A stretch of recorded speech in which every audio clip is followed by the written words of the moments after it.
New Mexico CD2 Representative Steve Pearce and his challenger Roxanne "Rocky" Lara faced off in a lively debate at KRWG in Las Cruces. We ran the debate last night. If you missed it, you can watch it on our YouTube channel. The two sparred for about an hour in their ideas for rebuilding New Mexico's economy, immigration reform, child well-being, national security, and more. Here to offer sage wisdom on this and other issues of the week is Line regular and public relations guru Tom Geraghty. Welcome back, Rob Nikolewski, veteran journalist with New Mexico Watchdog, Line regular attorney and editor of DukeCityFix.com. Sophie Martin's here, and returning to the Line table, former New Mexico Lieutenant Governor Dianne Dennis. Welcome back, everybody. Tom, your initial thoughts on the debate. There's always an overarching question where you have an incumbent and a challenger. Did the challenger, who has to make a case to make a vote for her in this case, did she make that case versus the incumbent? She made a very strong case. You know, overall, the 1 hour was very entertaining to watch, and I think due in large part to Sam Donaldson. You know, I personally am a big fan of his, and it kind of brought a whole different kind of level, although sometimes his questions went one way or the other. Sure. But you know, when as far as what she needed to do as a candidate, I believe she accomplished. She was able to, state what her positions are, say, really kind of frame her opponent, who everybody's very familiar with. The only thing that I didn't really like was how canned some of her responses were. It seemed at times she was just relying on, cliff notes from, past challengers in the 2nd Congressional District.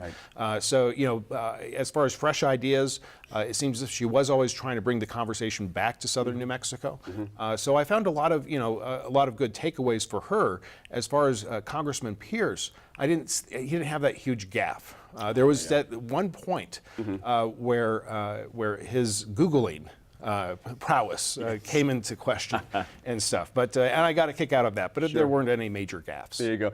Interesting. I like that point, that last point Tom made about the willingness of Ms. Lara to go right at the incumbent. The Googling thing is specific. That was an interesting line, wasn't it? It was, and I think that this is what we were missing in the debate that we saw between Michelle Lujan Grisham and Mr. Freeze, is that go get it attitude or performance by the challenger. What I actually am going to disagree slightly with something that Tom, thank you. Tom just said, I actually felt that a lot of what Steve Pearce was saying was really quite practiced for him. He seemed very comfortable talking about attitudes about Obamacare that were very much out of the Republican Party playbook for the last couple of years. The one place I really felt that I saw him stumble, besides what we've already discussed, is, he got 10 seconds to talk about gay marriage, and it was clear that he was trying to articulate something much more nuanced than 10 seconds would allow. And as a result, I really think that he did not get his point across well. He was trying to say, I'm concerned about First Amendment rights for religious communities and folks practicing their own religion, and it really just didn't come across. He's in that strange place, and we saw Mr. Freeze handle it much better, I thought, when he said this is a decision that's already been made. That's actually something that Rocky Lara ended up saying in her response to the question. But Pearce seemed to really struggle with what seems to me to be a complicated issue for him. Interesting. Rob, did you have the sense that Mr. Pearce was trying to find some middle ground? Oh, yeah. Wasn't that interesting? Yeah, he was painting himself as a moderate the best way he could. Very much so, yeah. And whereas Rocky Lara, was going after Pearce. And I agree with Tom. Some of her lines she repeated. Like, for example, she said, you vote with the Tea Party 92% of the time. Well, the Tea Party's not one of the parties in Washington. I also said millionaires and billionaires like himself. So I think she was trying very hard to paint him that way. But yeah, Pearce was trying to make him paint himself as a moderate. But to his credit, I mean, when asked specifically, this is one of the great things that Sam Donaldson did, was he asked him specific questions, and sometimes those 10-second questions were good as far as pinning the opponents down.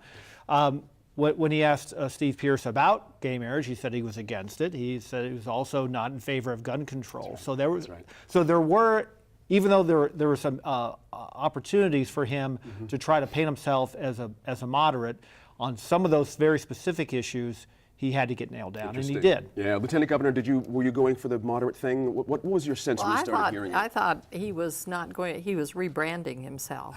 There were a couple of places where Congressman Pearce actually actually said, I think we should keep the good parts of Obama. And I thought Rocky was very skillful when she said, well, maybe we found something we agree on. That's right. Because what she said was we need to make corrections. Sure. But I was surprised at the very beginning, if you caught the line where Sam asked him what he was going to do in Congress, he said, we're going to do exactly what we've been doing, which in the eyes of the American people is absolutely nothing. Right, right. And I was surprised that he would go down that road.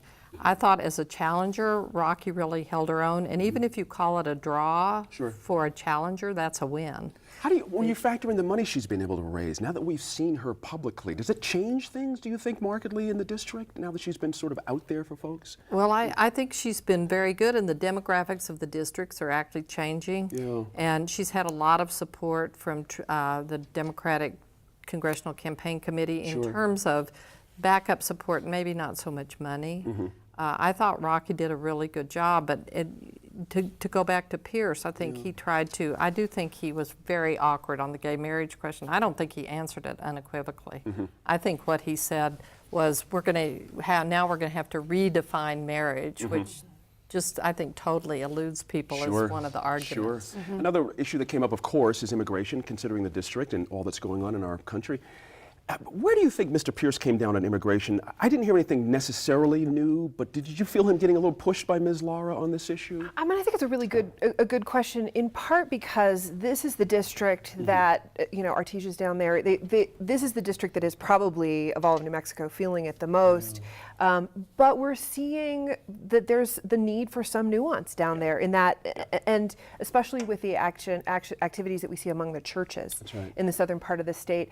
I didn't feel that I heard anything very new, but I think it's going to be an issue that continues to come out. Your sense of that one, Tom, it seemed like it was a merry-go-round. It sort of went round and round, even with the rebuttals. Do you know what I mean? Yeah, It's just yeah, like it we've heard was. all this before with immigration. Yeah, and I'm really surprised that nobody summoned Artesia Yeah. in Right. the midst of all of it. I was like, okay, how's it going to come up? How's it? Right. It never came up, and it's Yeah. just like that's right in the middle of the 2nd Congressional District. You're not going to talk about it, Right. And so that was quite surprising. Not even a dreaded 10-second question about I it. know, or a 30-second answer. That's right, exactly.